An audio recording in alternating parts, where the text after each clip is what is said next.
ارشاد نبوی صلی اللہ علیہ وآلہ وسلم، صدقہ مال میں کمی نہیں کرتا اور بندے کے معاف کر دینے سے اللہ تعالیٰ اس کی عزت بڑھا دیتا ہے، اور جو آدمی اللہ کے لیے عاجزی اختیار کرتا ہے اللہ اس کا درجہ بلند فرما دیتا ہے۔ رسول اللہ صلی اللہ علیہ وآلہ وسلم نے فرمایا، وہ شخص ملعون یعنی اللہ کی رحمت سے دور ہے جس نے کسی مومن کو نقصان پہنچایا یا اس کو دھوکہ دیا۔ رسول اللہ صلی اللہ علیہ وآلہ وسلم نے فرمایا، اللہ تعالیٰ تمہاری صورتوں اور تمہارے مالوں کی طرف نہیں دیکھتا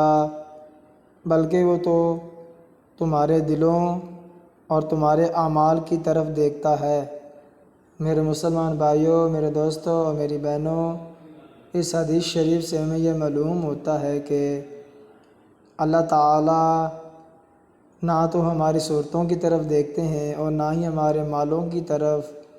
بلکہ وہ ہمارے دلوں کی طرف دیکھتا ہے اور جو ہم کام کرتے ہیں، جو اعمال کرتے ہیں ان کی طرف دیکھتا ہے۔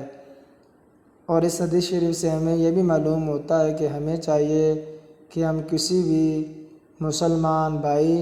یا مسلمان بہن کو نقصان نہ پہنچائیں، کیونکہ آپ سرکار نے فرمایا کہ جو بندہ کسی مسلمان بہن کو یا بھائی کو نقصان پہنچاتا ہے تو وہ اللہ تعالیٰ کی رحمت سے دور ہوتا ہے۔ دعا ہے کہ اللہ تعالیٰ ہمیں عمل کی توفیق عطا فرمائے۔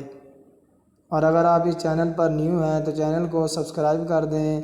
ویڈیو اگر اچھی لگی ہو تو اپنے دوستوں سے شیئر بھی کر دیں۔